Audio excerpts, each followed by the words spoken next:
இது நம்ம second day of பொங்கலில் என்ன பண்ணோம் அப்படின்றது தான் வீடியோ. என்ன பண்ணுறோன்னா, நம்ம சாமி எங்கள் ஊருக்கு வெளியில் கொஞ்சம் தள்ளி போனால் ஒரு ஓடப்பத்தி அப்படின்னு ஒரு சாமி இருக்காங்க. அவங்களுக்கு போயிட்டு பொங்கல் வச்சுட்டு, சேவல் வெட்டுறவங்க சேவலில் இருப்பாங்க, கடாய் வெட்டுறவங்க கடாய், ஆடு வெட்டுறவங்க ஆடு வெட்டுவாங்க. நம்ம அதனால் போயிட்டு பொங்கல் வச்சாங்க. வழக்கம் போல் எங்கள் அத்தை தான் பொங்கல் வச்சாங்க. நம்ம அந்த மேற்பறவை மட்டும் தான். அதனால் அவங்க பொங்கல் வச்சுட்டு இருந்தாங்க. நம்ம பசங்களோட அங்கே தள்ளி போய் நின்று ரிலாக்ஸ் பண்ணிக்கலாம். இப்படி அவங்களே ஒரு டீம் போட்டு ஆடுறாங்க பாருங்க. குட்டி பசங்களாம் ஆடிட்டு மற்ற எல்லோரும் அப்படி ஜாலியாக பேசிகிட்டு இருந்தாங்க. அப்படியே அவங்க ஆடுற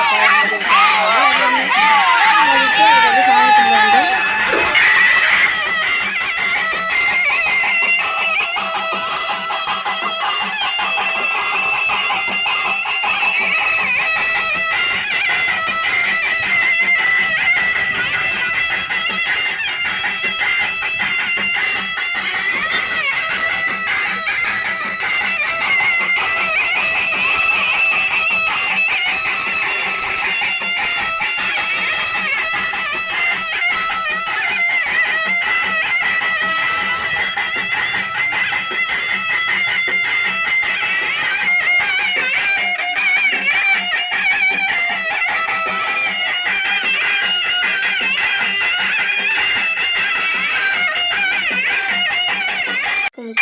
சேவலை அறுத்துட்டு எல்லோரும் வீட்டுக்கு போயிட்டு குழம்பு வச்சு சாப்பிட்டு தூங்க போகிறோம். பாய். இது மாதிரி தொடர்ந்து வீடியோ பார்க்க சப்ஸ்கிரைப் பண்ணுங்கள். தேங்க்யூ.